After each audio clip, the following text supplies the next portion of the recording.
1975 fue declarado por la ONU el Año Internacional de la Mujer y ese mismo año se creó la Liga Internacional de Mujeres Compositoras. Un poquito después, en 1979, se organizó el primer Congreso Internacional de Mujeres y Música. Y entre todas las que participaron, musicólogas, músicas, profesionales, instrumentistas, etc., una de las preguntas clave que surgió fue: ¿cómo puede ser que a lo largo de nuestra formación no nos haya hablado nadie de mujeres en la música? No hemos tocado repertorio de mujeres, no hemos estudiado a ninguna mujer compositora, a duras penas nos han hablado de intérpretes. ¿Es posible que no las hubiera, siendo tantas ahora que nos vemos aquí juntas en este congreso? ¿Puede ser que antes no estuvieran?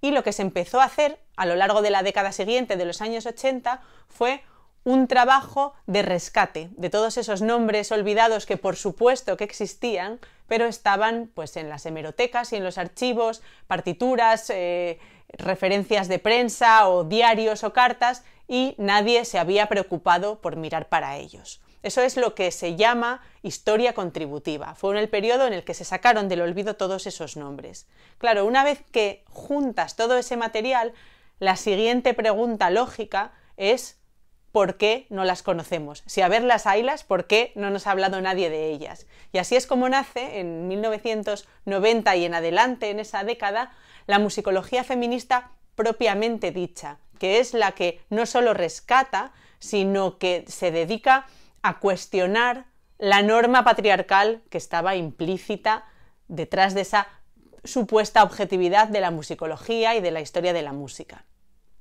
Y me preguntaréis: ¿y Laura, esto qué tiene que ver con la coeducación? Pues veréis cómo llego a hilar esto con la coeducación. La semana pasada estaba escuchando en las conversaciones con Clavico la entrevista que le hacía Yolanda García a Marian Moreno, que os voy a poner el enlace en la descripción del vídeo por si tenéis interés, porque está muy bien por escucharla. Y Marian decía que muchas veces hay profesorado que piensa que con decir los niños y las niñas y hablar de Marie Curie, pues que ya está coeducando, y que eso no es coeducar. Y efectivamente tiene toda la razón, porque simplemente sumar nombres no llega al proceso transformador real que queremos conseguir con la coeducación, que es ver la norma y ponerla en cuestión para cambiarla, ¿no? Entonces, dándole vueltas a esta idea y teniendo en cuenta también que una de las demandas más habituales que me encuentro entre el profesorado y entre personas que realmente quieren dar un enfoque de igualdad al trabajo que hacen, es herramientas y maneras de abordar de forma efectiva esa buena intención de querer coeducar o de querer trabajar por la igualdad, porque la igualdad es mucho más fácil decirla que hacerla, y eso lo sabemos todo el mundo, sobre todo quienes nos dedicamos a ella. Pues se me ocurrió que podíamos aprovechar este proceso histórico, que no es exclusivo de la musicología, sino que prácticamente todas las disciplinas han pasado por él para llegar a introducir la perspectiva de género, y convertirlo en un proceso que podamos utilizar para organizar un programa docente coeducativo. ¿Cómo haríamos esa traslación? Pues considerando el proceso como un itinerario con una serie de pasos que vais a ver que mi propuesta es que sean espejo de ese proceso histórico que os comentaba al principio. ¿Qué es lo primero que necesitamos que haga nuestro alumnado para poder adquirir esa perspectiva de género y esa mirada crítica donde les tiene que llevar la coeducación? Lo primero que queremos es que vean la falta, que vean la norma, que vean esa carencia de referentes femeninos y de perspectiva de las mujeres en todo lo que han estudiado a lo largo de su trayecto por el sistema educativo. ¿Cómo conseguimos que lo vean? Pues hay dos maneras. Podemos llamarles directamente la atención sobre ello. ¿Os estáis dando cuenta de que no sabéis nada de la historia de las mujeres? O que no estamos teniendo en cuenta la perspectiva de las mujeres, o que no se está hablando nunca de mujeres. O podemos preguntarles también: ¿habéis echado algo en falta en lo que habéis estudiado? ¿Os falta, hay algún grupo de personas que no esté representado, etcétera? Lo que queremos es darles pistas sobre el enfoque que queremos que adopten, ¿no?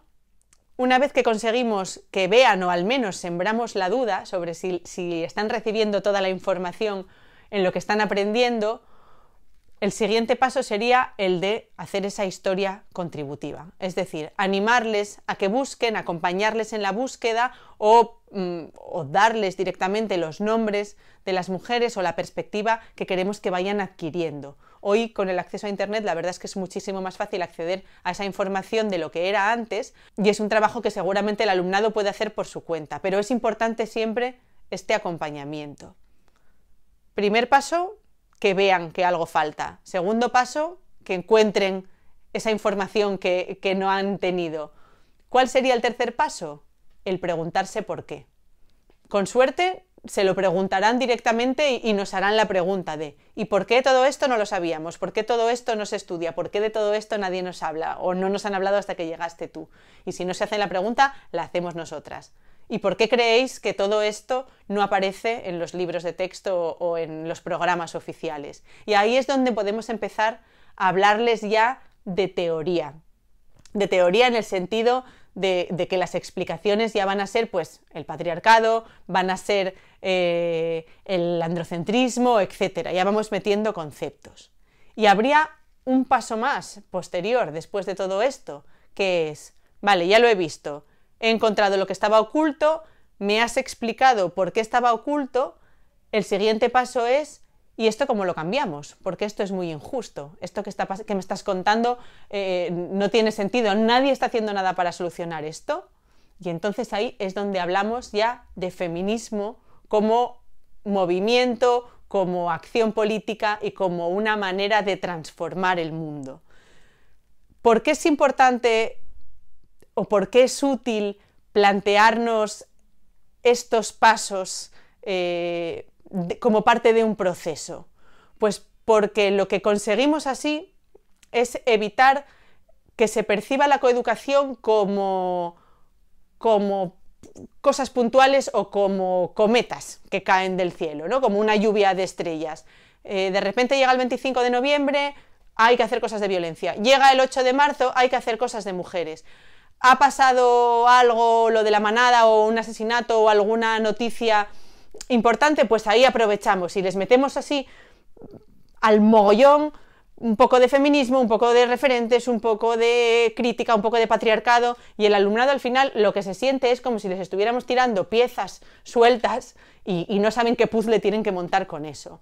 En cambio, si en nuestra cabeza como docentes tenemos una lógica a lo que estamos haciendo, una lógica a largo plazo y un camino trazado, eso también nos va a ayudar a comunicar y a acompañar al alumnado en ese camino de una manera lógica y que vean que lo que hacen va a algún sitio, que no es simplemente algo que cayó del cielo hoy porque tocaba o por lo que fuera, ¿no? Entonces nos da una estructura. Yo creo que eso es muy útil y además creo que es aplicable a cualquier asignatura para poder realmente plantearnos cómo les queremos ir llevando a lo largo de ese proceso de transformación que al final es lo que queremos conseguir con la coeducación, que vayan adquiriendo esa visión, que vayan adquiriendo esa perspectiva de género, que les vaya poniendo los ladrillos para que luego puedan aplicarla al resto de su vida y no solamente a la asignatura que les estamos dando, sino que les vayamos dando también los mimbres para poder hacerse esas preguntas y seguir ese camino en cualquier ámbito de la vida. Total, que de escuchar a María Moreno hablando con Yolanda García y de hilar eso con la historia de la musicología feminista, pues he llegado a esta propuesta de esquema de planteamiento coeducativo. Ya me diréis si lo ponéis en práctica o os parece útil o lo utilizáis, qué tal os ha ido con él, y os veo la semana que viene en el próximo vídeo.